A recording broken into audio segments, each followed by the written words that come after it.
حضرت عبداللہ بن عمر رضی اللہ تعالیٰ عنہ سے روایت ہے کہ رسول اللہ صلی اللہ علیہ وآلہ وسلم خطاب فرمانے کے لیے کھڑے ہوئے اور فرمایا، کوئی شخص کسی کے جانور کا دودھ بلا اجازت نہ لے۔ کیا تم میں سے کسی کو یہ بات اچھی لگتی ہے کہ کوئی اس کے کمرے میں آ کر اس کا غلہ محفوظ رکھنے کی جگہ کا دروازہ توڑے اور غلہ نکال کر لے جائے؟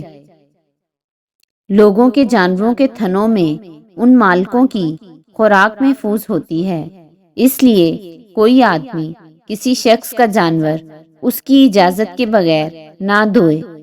حضرت ام ہانی رضی اللہ تعالیٰ عنہا